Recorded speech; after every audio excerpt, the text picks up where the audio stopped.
Hey everyone, and welcome to the Beginner Guitar Academy podcast. I am Paul Andrews, and this is the podcast that helps you build real guitar skills so you can actually enjoy playing the guitar. Now, this episode comes straight from a post inside Beginner Guitar Academy, where a student, shout out to Bill, said he knows lots of chords, but he can't make anything sound like a song. And honestly, this is really common. I hear this from so many beginner guitar players. And the main reason is chords is only one piece of the puzzle. So today I'm going to show the three pieces of the puzzle that's going to help you make music and play songs and have them actually sound like the song you want to play.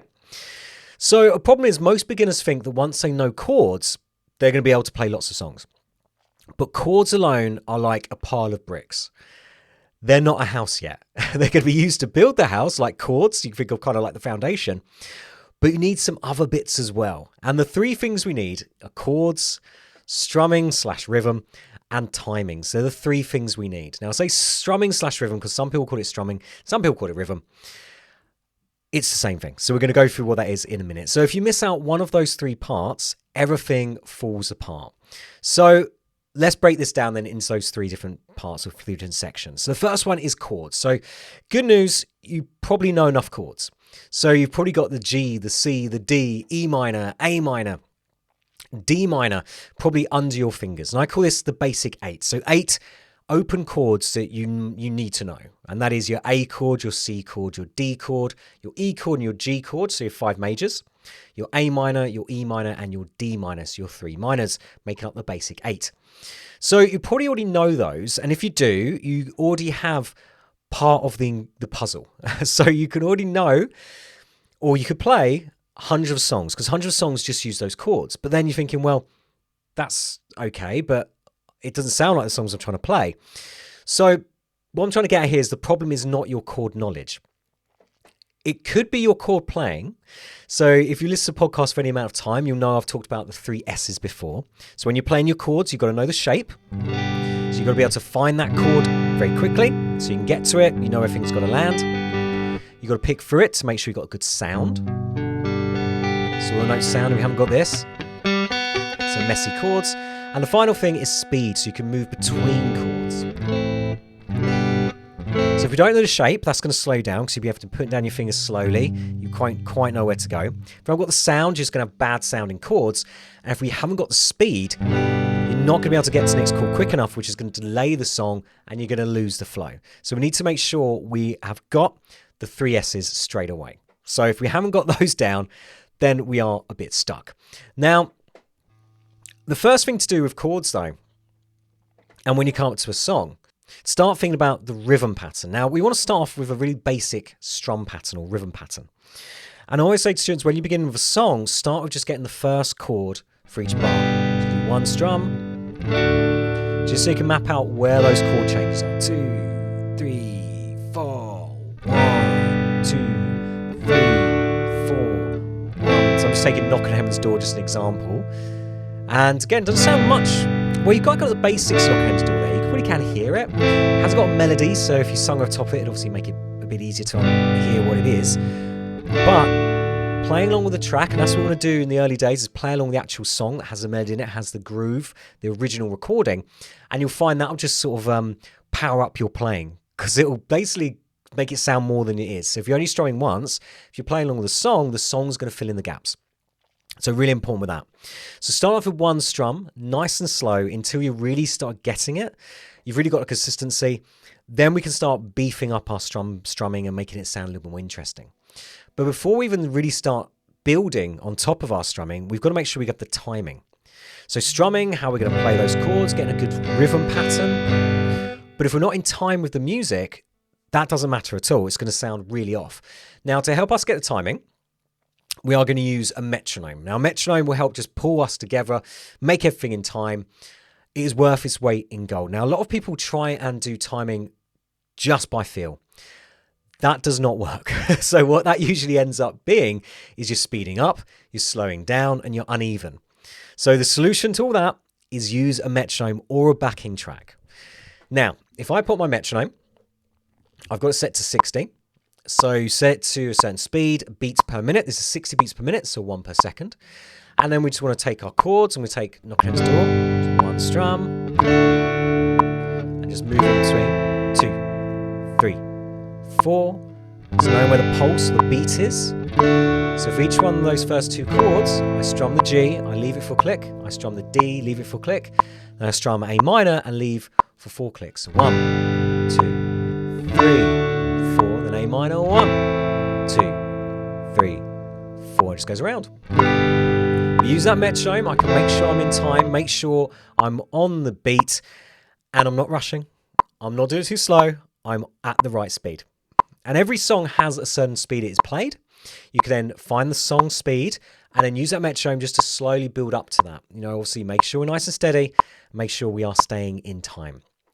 So that's the goal of the metronome. Worth its weight in gold, as I say. Definitely need one of them. Now, if you haven't got a metronome, that metronome I'm using there is completely free. That's just online at metronomeonline.com. You can get that.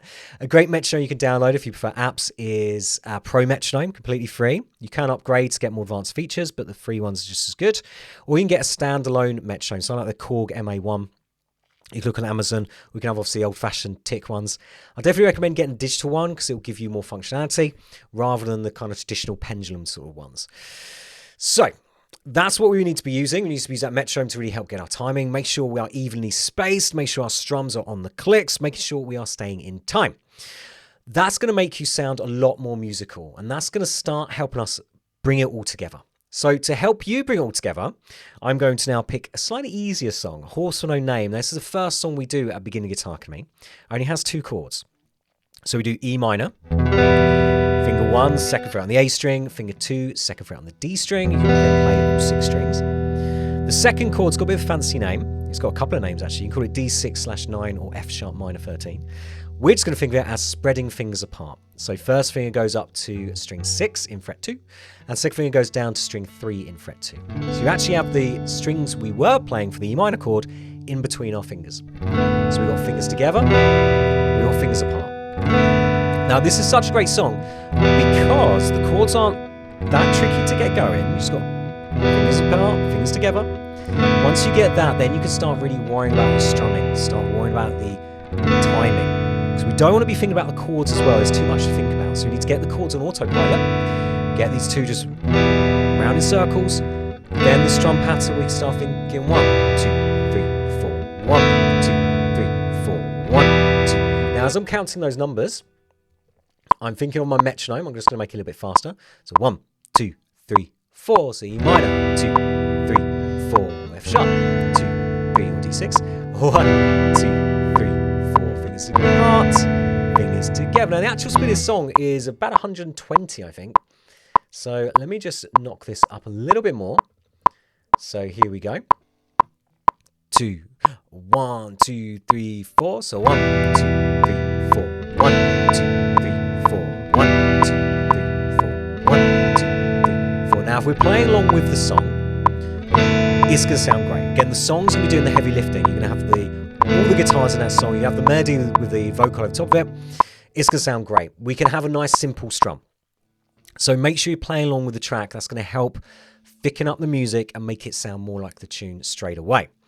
So there we've got our 2 chords. We've got a very simple strum pattern. I'm just playing once per chord, and we're keeping a steady tempo. They are the 3 things we need to start making it sound like music. Obviously then, when we've cracked that, we can then build on top of that with a harder strum pattern. So at the minute I'm strumming once per chord. We can then do twice. 1, 2, 3, 4. 3 times. 1, 2, 3, 4.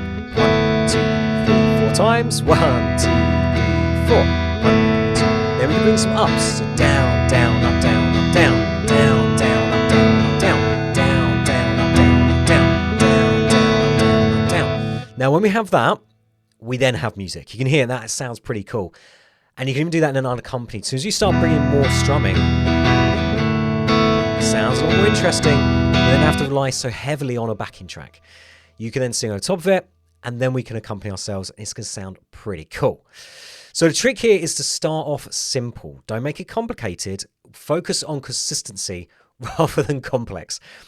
Start off just going along with that metronome. Again, pick a couple of chords, use a simple strum pattern, set the tempo slow so you've got enough time to think about your changes, you can keep up with them.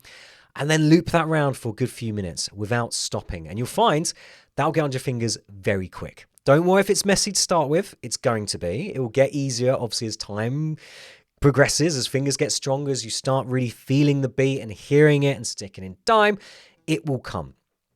But the thing to remember here is everyone goes through this stage. It's the awkward middle ground between I know some stuff, I know chords, I know some ingredients, or some skills, as we'd call it, beginner guitar academy, but I can't actually play any songs yet. It's just because we've got to develop those skills to the level of obviously being able to play the songs. And obviously understand the skills as well. So understanding chords, rhythm, timing, and being able to actually play that, stay in time, and feel confident to do that, and be able to do it at a decent speed so it actually sounds like the tune.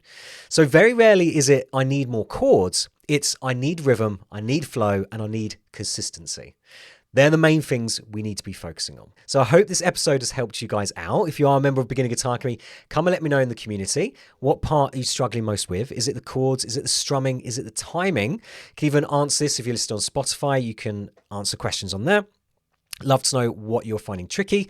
And if you do need help putting this together, come and check out my online guitar school, beginnerguitaracademy.com, where I'll guide you through this basically step by step. And the best thing as well, I am your actual teacher. You can contact me whenever you like through the website, through the forums. I'm there to guide you. We've got an awesome community and a rock solid syllabus to get you from complete beginner to advanced guitar player. So definitely come check it out. We've got a 2-week trial just for $1, and you can get that at beginnerguitaracademy.com. So as I say, hopefully you have found this episode interesting. We now know the 3 parts we need to have down to be able to play songs. So our chords, our strumming and rhythm, and our timing. Get those 3 and you'll be playing your favorite songs in no time at all. Again, any questions, let me know. Otherwise, I'll chat to you next week for another episode. Keep practicing, and I'll chat to you next Friday for another episode.